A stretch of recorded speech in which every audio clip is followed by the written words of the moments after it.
अधिकार जरंग्याला जो अधिकार आहे तोच तुला अधिकार आहे, त्याच्याहून जास्त अधिकार तुला नाही तर तुझ्या राज ठाकरेला नाही। समजलास का? डंके की चोट पे सांगतो। आता सदावर्ते तिथे दिसला त्याला तिथे धोका, आणि मी सदावर्तेला सांगतो तुझ्या हिंमत आहे, तो सतत बोलतोय की मी मोर्चा होऊन देणार आहे डंके की चोट पे। मी डंके की चोट पे सांगतो हा मोर्चा होणार, तुझा बाप जरी आला तरी हा मोर्चा नादाला लागू नकोस। एवढ्या दिवस आम्ही तुझी दखल घेत नव्हतो, आता आम्ही तुझी दखल घेतली, कारण तू पळालास। याच्या पुढे तू महाराष्ट्रातनं पळशील अशी तुझी व्यवस्था आम्ही करू। त्यामुळे याच्या पुढे मराठीच्या बाबतीत जर कोण काय बोलत असेल तर त्याला जागेवर ठोका, आम्ही तुमच्यासाठी जामीन द्यायला द्यावं। जो कोणी मराठीच्या विरोधात बोलेल त्याला जागेवर ठोकायचं म्हणजे ठोकायचा।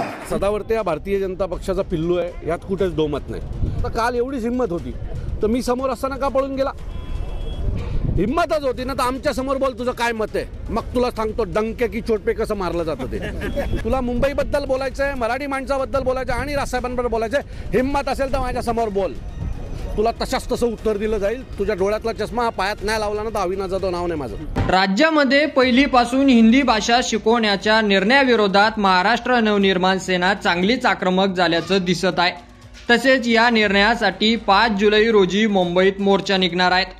मात्र असं असतानाच वकील गुणरत्न सदावर्तेंनी ठाकरे बंधूवर टीका करताना या मोर्चेला विरोध केलेला आहे। मात्र सदावर्तेंच्या या विधानाचा समाचार राज ठाकरे यांचे निकटवर्तीय आणि मनसेचे नेते अविनाश जाधव यांनी घेतलेला आहे। सदावर्ते हा भारतीय जनता पार्टीचा पाळलेला माणूस आहे। या अगोदर त्याने सिद्धिविनायक मंदिराच्या विषयातही अशीच उडी मारली होती। एवढीच हिंमत असेल तर तिकडे दक्षिणेत जा ना, तू स्वतःला एवढा ज्ञानी समजतो ना, मग तिकडे जाऊन विरोध करून दाखव।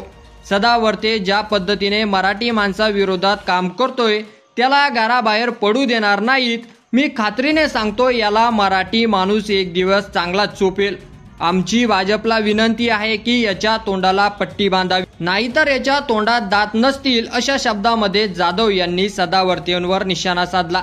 तसेच मनसेचा हा मोर्चा ही एक सुरुवात असून जर सरकारने ऐकून घेतलं नाही तर राज्यभर तीव्र आंदोलन छेडण्याचा इशारा दिला गेलेला आहे।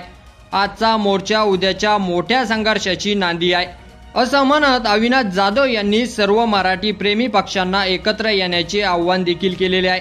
तसेच 5 जुलैचा मोर्चा केवळ राजकीय नसून तो मराठी माणसांच्या अस्तित्वासाठीचा लढा असेल। दिल्लीच्या आदेशावर चालणाऱ्या सरकारला हा संदेश देण्याची वेळ आलेली आहे की महाराष्ट्र आपल्या मातृभाषेच्या मुद्द्यावर कधीही तडजोड करणार नाही असंही त्यांनी म्हटलेलं आहे।